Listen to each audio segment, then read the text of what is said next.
नमस्कार दोस्तों, TET exam fever में एक बार फिर से आपका स्वागत है। दोस्तों, आज हम लोग इस वीडियो में पढ़ेंगे अधिगम अक्षमता लर्निंग डिसेबिलिटीज के बारे में। दोस्तों, इसके अंतर्गत हम लोग डिसकैलकुलिया, डिसग्राफिया, डिसलेक्सिया, डिसअफेजिया, डिस्थीमिया के बारे में विस्तार पूर्वक ट्रिक के माध्यम से पढ़ेंगे। तो दोस्तों, यदि आपको ये वीडियो पसंद आती है तो प्लीज़ ज़्यादा से ज़्यादा लाइक, शेयर और सब्सक्राइब कीजिएगा। तो चलिए वीडियो शुरू करते हैं। अधिगम अक्षमताएं, लर्निंग डिसेबिलिटीज। तो दोस्तों, पहले हम लोग देखते हैं कि अधिगम अक्षमता होती क्या है, अधिगम अक्षमता कहते किसे हैं। तो दोस्तों, जो आपके अधिगम अक्षमता है ये दो अलग अलग पदों से मिलकर बना है। आपका पहला पद है अधिगम, दूसरा है अक्षमता। दोस्तों, अधिगम से आपका तात्पर्य है कि सीखना, और अक्षमता का मतलब होता है क्षमता का अभाव। तो दोस्तों, हम कह सकते हैं कि वे बालक जिनको सीखने में क्षमता अथवा योग्यता की कमी या अनुपस्थिति होती है, वे बालक कौन से होते हैं? तो वे बालक अधिगम अक्षम बालक कहलाते हैं। या दोस्तों, आप ऐसे कह सकते हैं कि जैसे वे बालक जिनको लिखने, पढ़ने, बोलने, सुनने या गणना संबंधी इत्यादि समस्या आती है, वे कैसे बालक होते हैं? तो वे अधिगम अक्षम बालक होते हैं, लर्निंग डिसेबिलिटीज बालक कहलाते हैं। तो चलिए आगे देखते हैं।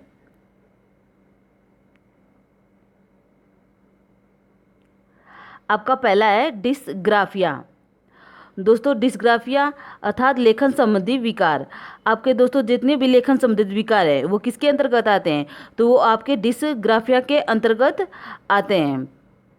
दोस्तों, जो बालक डिस्ग्राफिया से ग्रसित होता है उसकी लिखने की जो गति होती है वो धीमी होती है, और जो बालक डिस्ग्राफिया से दोस्तों ग्रसित होता है वो लिखते समय उसको कठिनाइयों का सामना करना पड़ता है। दोस्तों, ऐसे बालक एक शब्द को बड़ा लिखते हैं तो दूसरे शब्द को छोटा लिख देते हैं।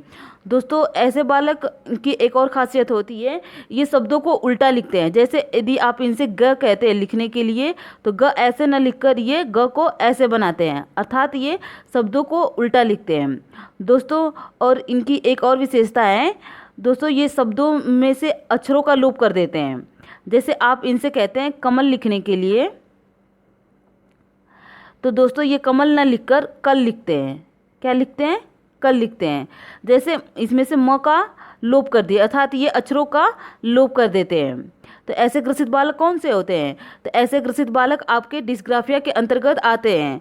जो लेखन संबंधित आपका जितने भी सभी विकार है वो किसके अंतर्गत आएगा? तो वो आपका डिस्ग्राफिया के अंतर्गत आएगा। दोस्तों, आप इसको याद कैसे करेंगे? तो इसको याद करने का एक ट्रिक देख लीजिए। इसमें डिस्ग्राफिया में ग्राफ है।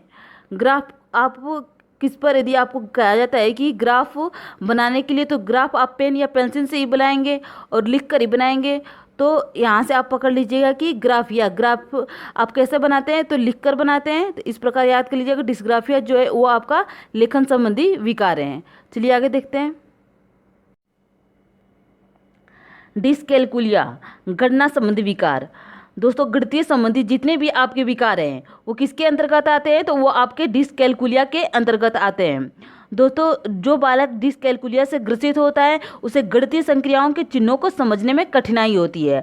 अर्थात दोस्तों, इन बालकों को जैसे गुणा हो गया, जोड़ हो गया, भाग हो गया, घटाना हो गया इत्यादि को समझने में बहुत ही अधिक कठिनाइयों का सामना करना पड़ता है।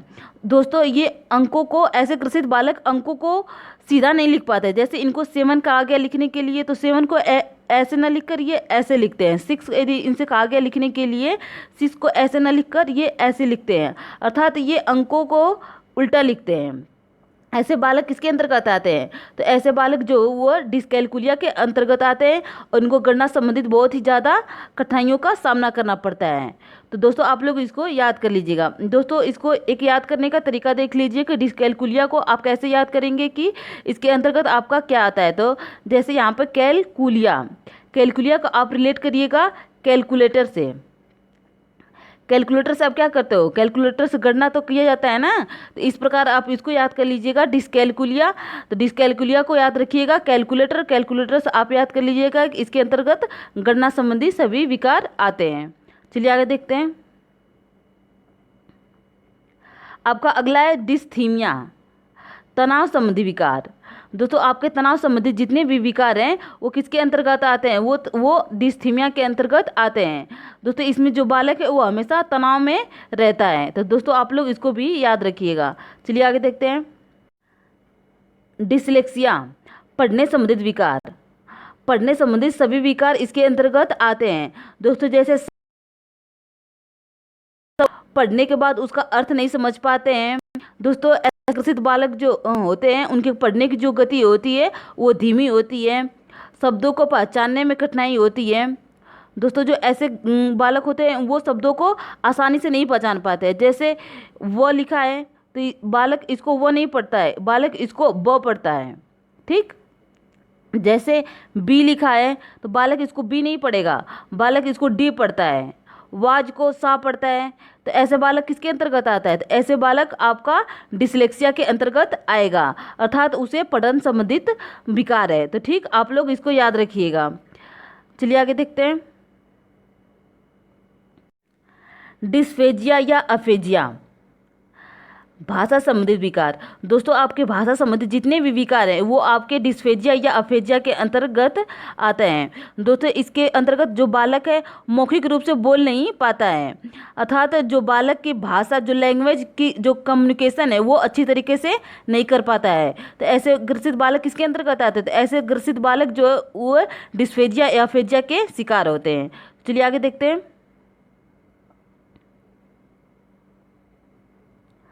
आपका अगला है डिस्प्रेक्सिया, शारीरिक कौशल संबंधित विकार।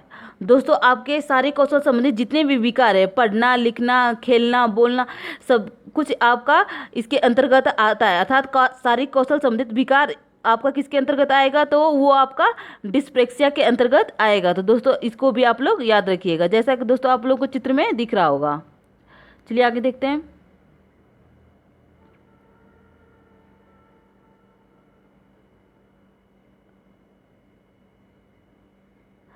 ऑडिटरी प्रोसेसिंग डिसऑर्डर, श्रवण संबंधित विकार।